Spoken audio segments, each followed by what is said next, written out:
سلام، بسم الله الرحمن الرحیم. دانش آموزای عزیز، امیدوارم هر جا که هستید حال دلتون خوب باشه و در کنار خانواده سلامت باشید. با فیزیک دهم شروع میکنیم. فصل اول فیزیک و اندازه‌گیری و به امید خدا در کنار هم دیگه فصل رو پیش میبریم. در این جلسه میخوایم ببینیم که چرا مطالعه فیزیک برامون اینقدر اهمیت داره و مراحل بررسی پدیده‌های فیزیکی چیه. علت این که مطالعه فیزیک از اهمیت ویژه‌ای برخورداره اینه که فیزیک دانش بنیادیه. اهمیت مطالعه فیزیک به علت اینه که این علم پایه و بیس بسیاری از علوم مهندسی و علوم دیگه است. و مطلب دیگه‌ای که در این فصل بررسی می‌کنیم مراحل بررسی پدیده‌های فیزیکی هست که چه مراحلی طی میشه تا یک پدیده برای بررسی یک پدیده فیزیکی و اینکه آیا اینکه نظریه‌های فیزیکی آزمون پذیرن و آزمایش میشن این یک نقطه ضعف یا یک نقطه قوت محسوب میشه. در بخش 2 در این فصل مدل سازی در فیزیک رو داریم، اهمیت مدل سازی و اینکه چرا باید مدل سازی انجام بشه و چگونگی مدل سازی و فیزیک.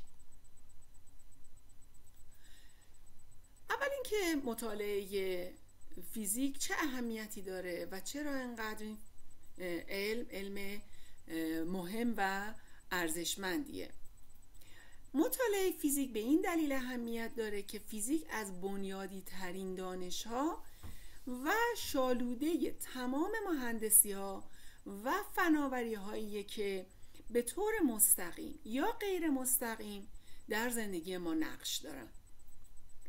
پس فیزیک یک علم پایه هست. مراحل بررسی پدیده‌های فیزیکی به 3 دسته تقسیم میشه. یکی این که فیزیکدانا و دانشمندا پدیده‌های اطراف رو در طبیعت مشاهده میکنن. پس اولین اتفاقی که میفته مشاهده یک پدیده است. دوم این که پس از مشاهده دانشمندان برای توصیف و توضیح این پدیده ها قانون و نظریه فیزیکی رو مطرح میکنن. پس از مطرح شدن این مدل و نظریه و قانون این قوانین رو آزمایش و مورد آزمون قرار میدن تا صحت و سقم این قوانین مشخص بشه.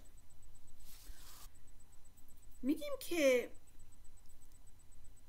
پس ویژگی آزمون پذیری و اصلاح نظریه های فیزیکی نقطه قوت دانش فیزیکه و نقش مهمی در فرایند پیشرفت دانش و تکامل شناخت ما از جهان پیرامون ما داشته. و اینکه مطلب دیگه ای که توی کپشن اون عکس کنار صفحه 2 کتابتون اومده این که آزمایش و مشاهده در فیزیک اهمیت زیادی داره، اما اون چیزی که بیش از همه در پیش برد و تکامل علم فیزیک نقش ایفا کرده و میکنه تفکر نقادانه و اندیشه ورزی فعال فیزیکدانان نسبت به پدیده هایی که با اون مواجه میشن در طبیعت.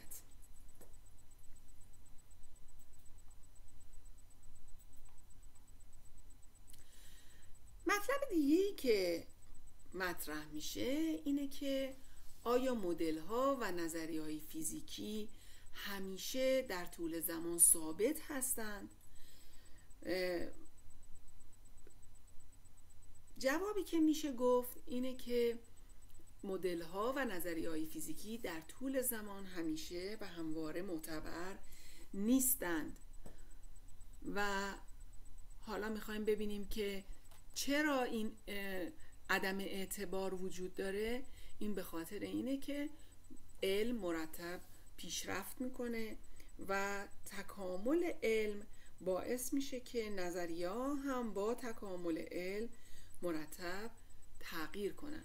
اگر بخوایم مثال بزنیم، در سال 1807 میلادی مدل دالتون مدلی رو برای اتم مطرح کرد که مدل توپ بیلیارد بود. بعد از اون در تقریبا 100 سال بعد تامسون اومد و مدل کیک کشمشی رو برای اتم مطرح کرد.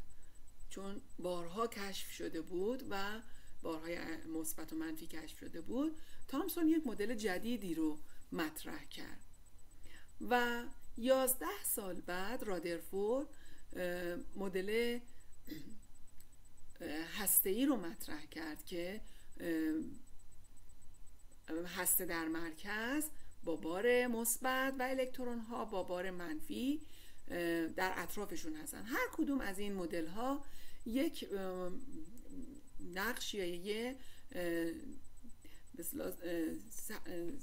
یک وجهی از اتم رو به ما نشون میدادن.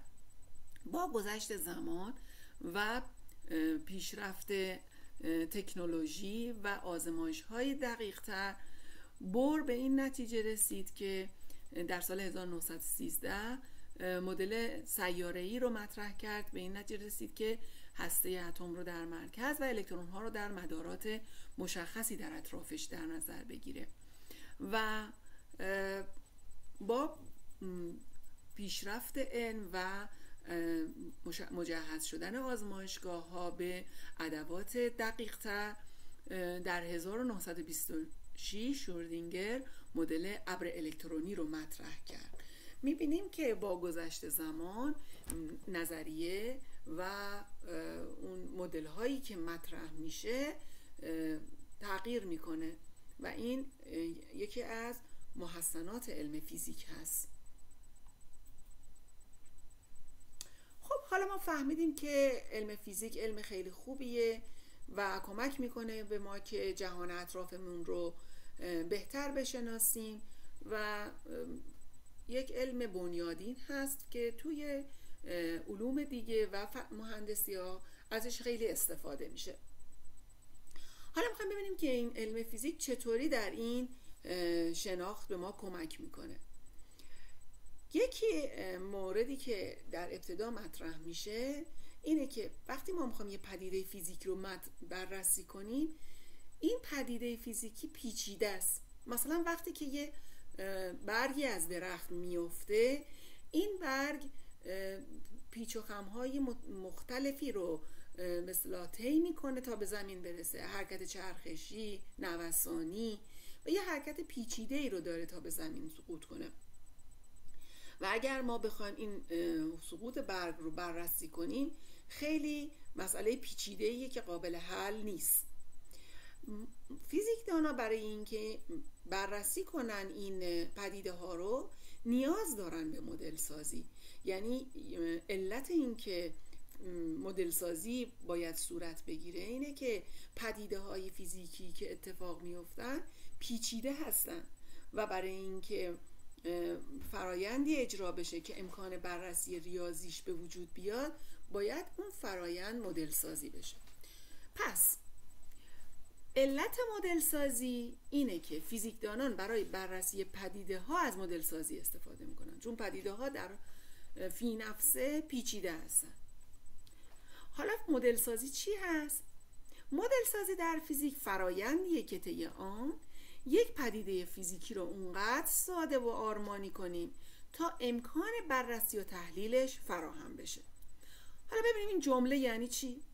ببینید اگر شما بخواید حرکت واقعی یک توپ بسکتبال رو بررسی کنید، میبینیم که یک توپ بسکتبال مسیری رو که طی میکنه تا تو سبد بیفته یه حرکت چرخشی هست، یک حرکت مستقیم هست، نیروی گرانش بهش وارد میشه، نیروی مقاومت باد بهش وارد میشه و انواع اقسام حرکت ها رو میتونیم براش در نظر بگیریم و بررسی این حرکت، بررسی حرکت یک توپ بسکتبال در هوا یک بررسی پیچیده است.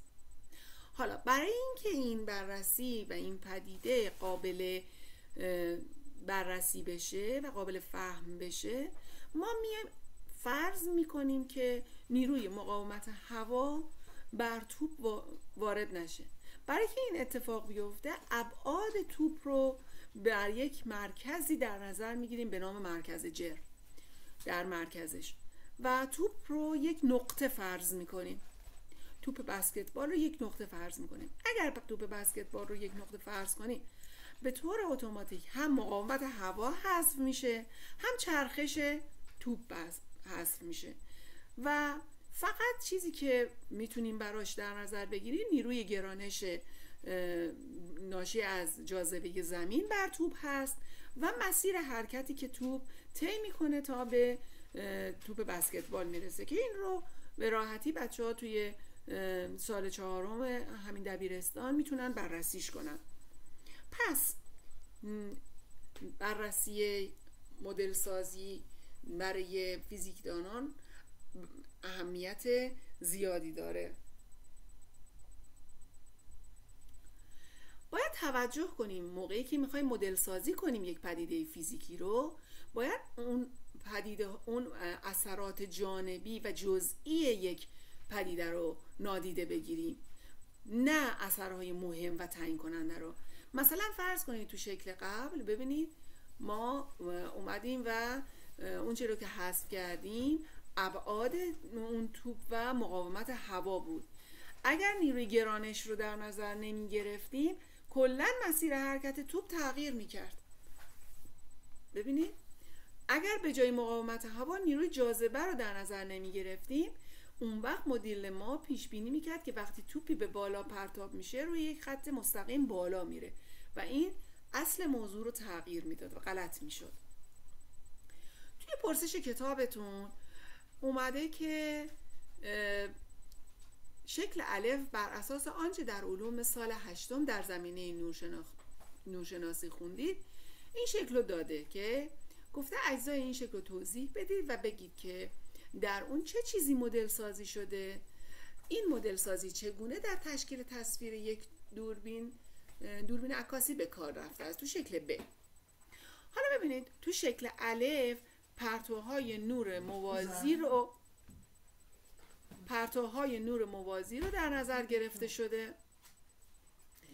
در شکل الف باریکه‌ای رو نشون میده که از یک لیزر مدادی خارج شده و ما در نظر گرفتیم که این باریکه نور به صورت پرتوهای موازی نور مدل سازی شده.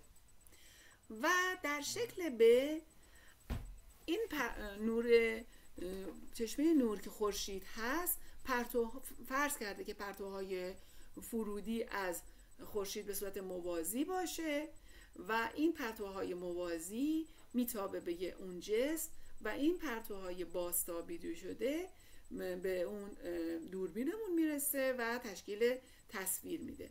پس در شکل ب از مدل پرتو نور برای انتشار نور از یک چشمه نور استفاده شده، چون همیشه نور در اون چشمه نوری که در فاصله دور قرار داره پرتوهایی که به جسم میرسن رو ما به صورت موازی مدل سازی میکنیم و پرتوهایی که بازتاب میشن و وارد دوربین میشن یک تصویری رو از جسم تشکیل میدن.